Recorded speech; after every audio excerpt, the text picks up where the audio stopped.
All right, welcome. Here is a program created for you. It's a staff planning program for as your business grows. What does your company look like when it relates to staff? How do you staff a company? How do you know you're staffed properly? How do you pay for this type of staffing?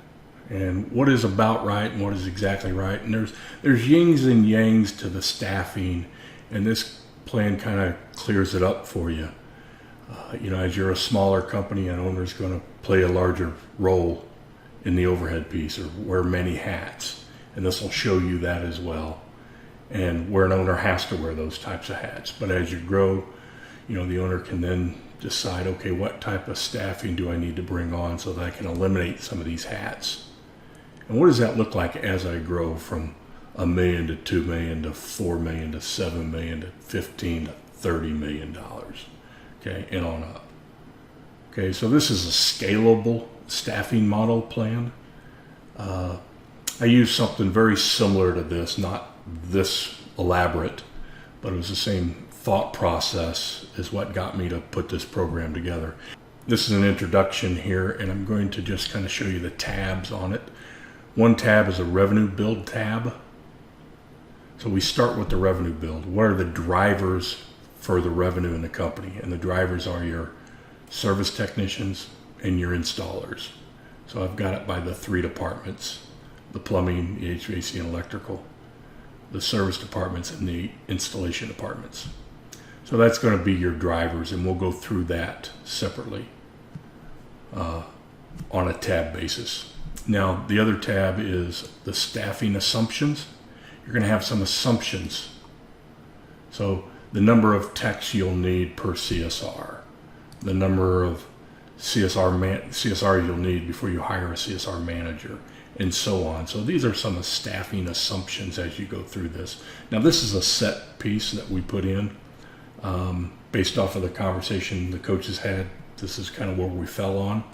And you can feel free to change this, but it's not what we would recommend right now without talking to one of your coaches for a good reason for wanting to change this assumption. But we wanted to lay this out to give you the flexibility to do that, because we know that all companies aren't exactly the same, but 99% of you are, okay?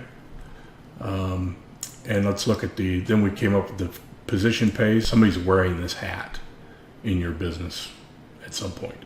Anyway, so here's an average staffing model. And we'll go into detail on that on the position pay piece. And then the staffing plan, okay? These are gonna populate, and then you'll be able to put people in and be able to level out your staffing plan. You can determine who's wearing what hat and what percentage of each hat is that person wearing. And we'll go into detail with that, and then couple that with what are they actually being paid for wearing that hat? And then their total pay is down here. So it's a great communication tool to be able to show your folks, based off of what you're doing today, these are the hats you're wearing, and this is what your pay is going to be according to that hat. So as you grow, you may take a hat away from somebody, and they'll know why you're taking a hat away from them and which job they may be wearing a full hat with. Anyways, we'll go into detail with that here in a minute, and then we'll end up with the org chart. What is the org chart going to look like? And it'll self-populate, and it'll tell you exactly how many people or portions of people you need in each hat in your business, and it'll lay that out over here on the column as well. And all of this is tied in. Nothing is ever inputted on this page here. Everything feeds into this page. And there's, in the white boxes, you'll see that's where you're going to do some inputs on each one of these other pages. Now, we do recommend that you leave this one alone for right now, but it'll be white because it's your program. And if you want to change it, change it. But talk to your coach first.